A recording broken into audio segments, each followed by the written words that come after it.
Some people ask me, Swamiji, do you ever do negative thinking? You teach positive thinking. Do you do negative thinking? Sometimes, little bit. So I start scanning, when was the last time I did negative thinking?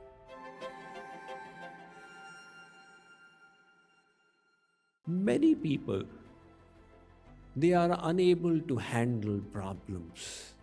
They take them too seriously.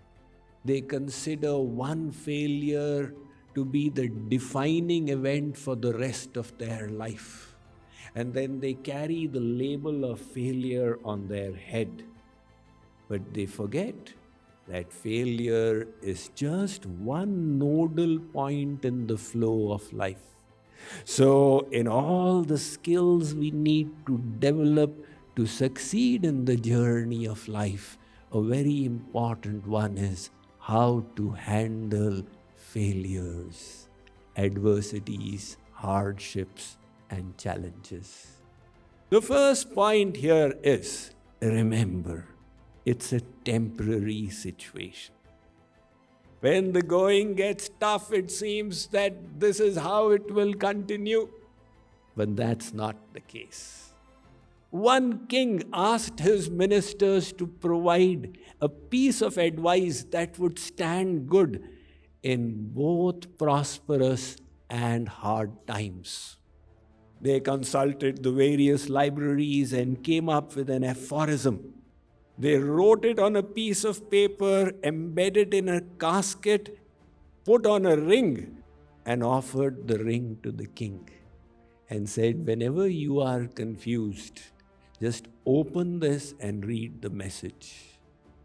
The king, out of his curiosity, opened it in any case, and he saw the message was, even this will pass away.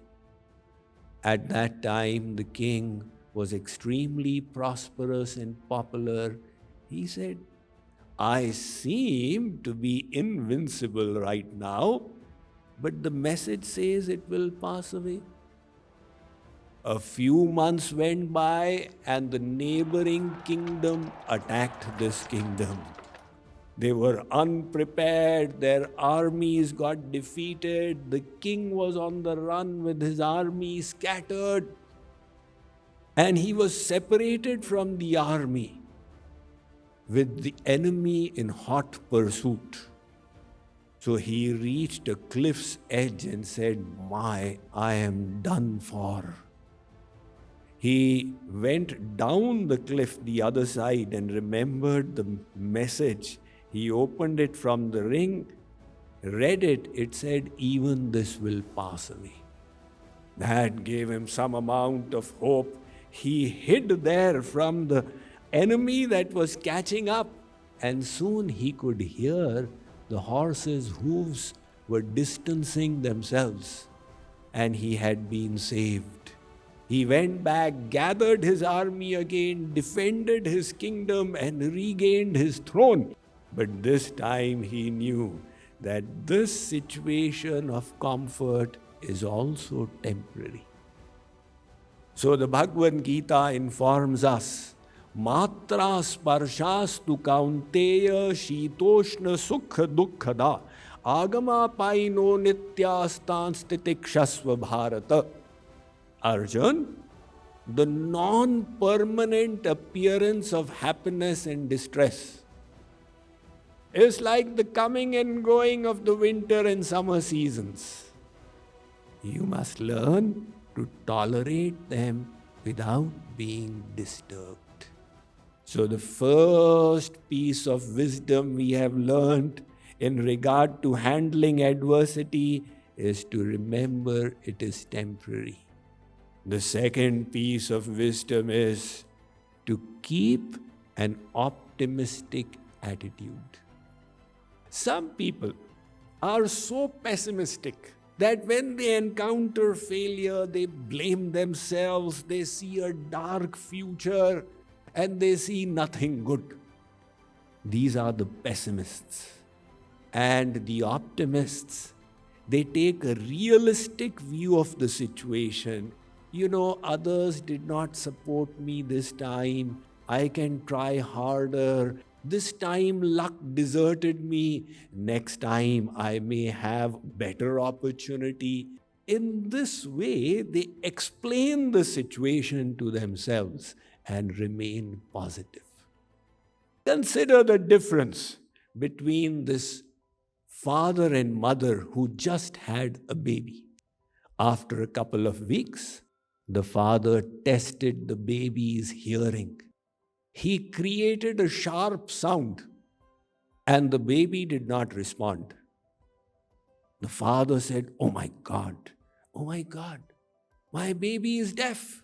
Called the mother, listen, look, what is this? Our baby can't hear. Mother said, why are you panicking?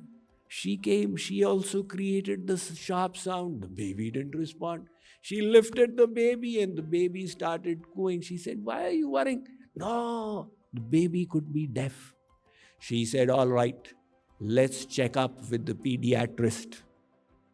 So now it was a weekend and you can't get appointments with the doctor on the weekend. They had to wait for 3 days. For those 3 days, the father was sweating, the mother was going for her kitty parties, etc. And on Monday, she managed to get an appointment for the subsequent week. For the next 8 days, the father continued to panic. The mother was going to the gym, etc. And the pediatrist said, look, children, their system takes time to develop. So if the child doesn't respond, don't worry. It will happen in the next few weeks. The mother said, see, you were unnecessarily worrying. The father was still not convinced. He said he has not considered the third possibility, that the child could be deaf. She said, you are incorrigible. Nevertheless, they returned, and after 2 weeks, when the child started responding, now the father was pacified, it is all right. So what was the difference between the two? The mother was an optimist and the father was a pessimist. So don't be pessimistic in your life. Always remember, God is great. He'll work something out. Some people are blind optimists. That is dangerous. If you have a weight problem, to deny that you have a weight problem is being unrealistic. But to say, yes, I do have a weight problem, and if I strive hard, I can get control over it and solve it, is being realistic. So be a realist optimist. And the third one is keep an eye on the solution. Look for the solution in the problem. Some people ask me, Swamiji, do you ever do negative thinking? You teach positive thinking. Do you do negative thinking? Sometimes, little bit. So I start scanning, when was the last time I did negative thinking? I can't remember an occasion in the last 10 years.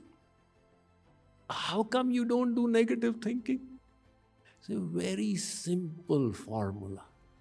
No matter what the problem, I focus on the solution.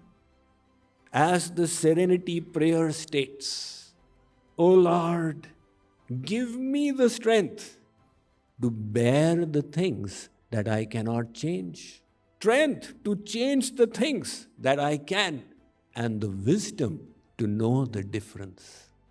That's all there is. If you can do something about it, do it. If you cannot, tolerate it and understand that these are the only two options you have. So be solution-oriented.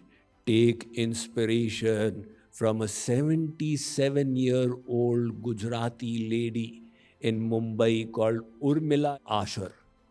She became the entrepreneur of the year during COVID time. Now look at her history. When she was a young mother, her daughter walked off the roof, 2-year-old daughter, and died. And her 2 sons, when they grew up, they died in a car accident. Now, at the age of 77, she had only one person left in her family, her grandson called Harsh Asher. And they were living in the business area of Mumbai, Kalba Devi. He was running a business. But when COVID struck in 2020, his business collapsed.